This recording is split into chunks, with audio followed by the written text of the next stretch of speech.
I got a good deal on the Hobie Adventure, a Mirage Adventure, and so I went and bought it. It needed a few things, needed a few repairs, and if you look here on this coming up picture, you'll see that one of the cam locks up there on the left is missing.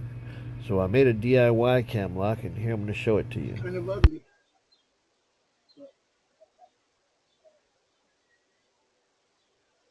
Take your edge like the other one.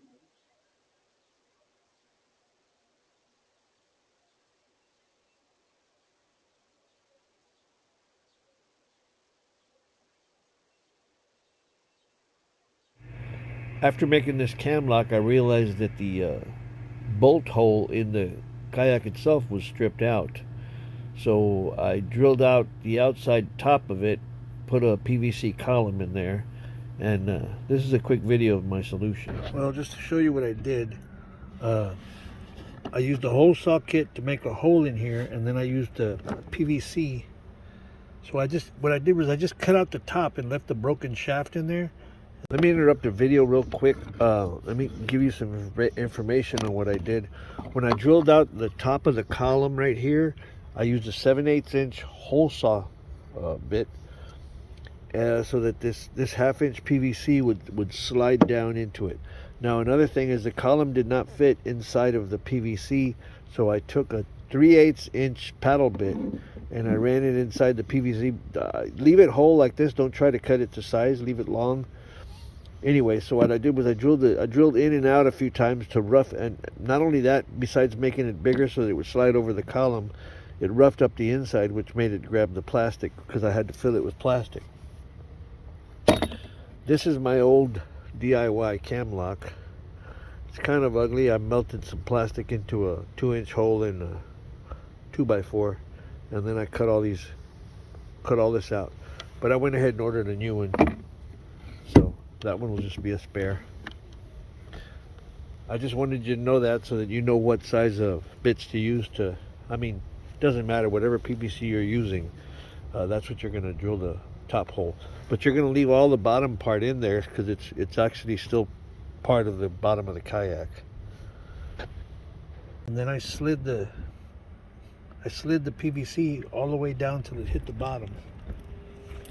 The video's gonna go sideways a little bit because see how the PVC goes all the way to the bottom.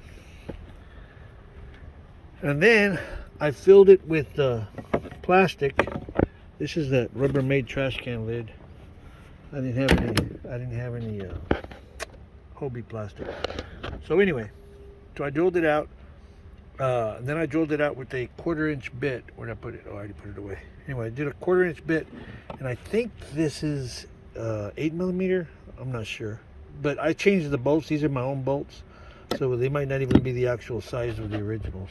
So this is what I'm doing. I'm working the bit in. I'm turning it down, and then pulling it all the way out, turning it another turn or two, and all the way back out.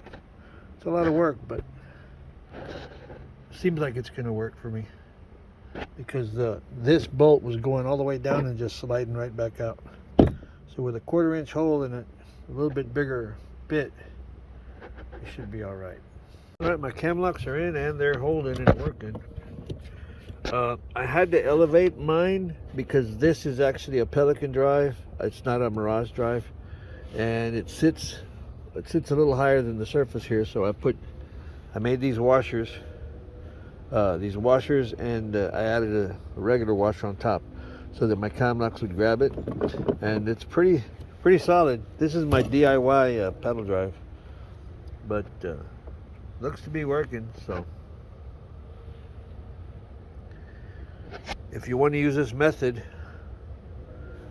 just follow these instructions, simple instructions. Don't overthink it, and it'll work out for you. Hey, thanks for watching. Like, subscribe, and send me $1.